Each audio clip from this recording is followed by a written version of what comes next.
Over the past 100 years, no other natural disaster in the U.S. has caused more death and destruction than floods. They can happen any place, any day, any time. And they will likely only get worse.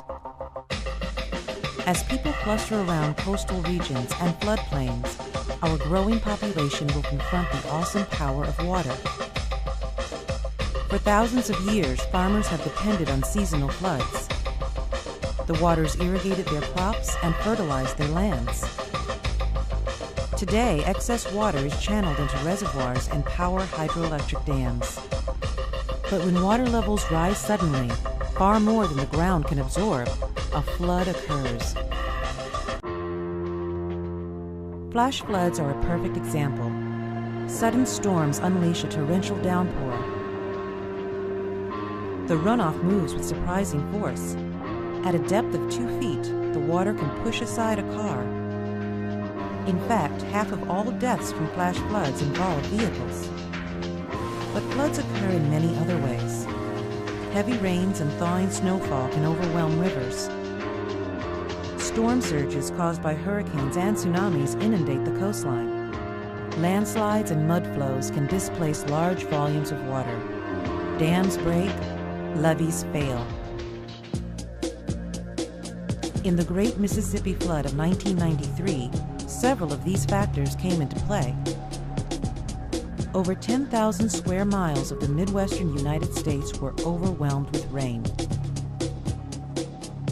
In a cruel twist, the earthen dams known as levees along the upper Mississippi River forced the water to flow downstream faster and stronger.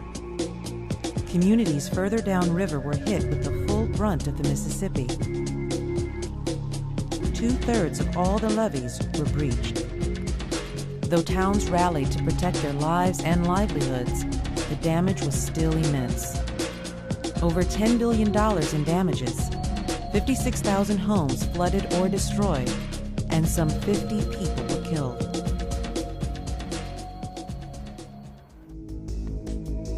At the start of this century, another powerful flood wreaked havoc, this one coming from the sea. The storm surges of Hurricane Katrina submerged 80% of the city of New Orleans. Over 1,800 people died in the floods. The damage has been estimated at over $80 billion. In some ways, the New Orleans disaster was unique.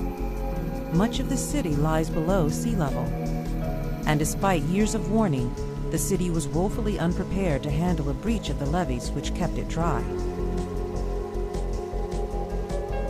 But we are still vulnerable. Sea levels may rise. Coastlines could erode. Rain patterns might change. Snowpacks could melt. And then the waters would rush in.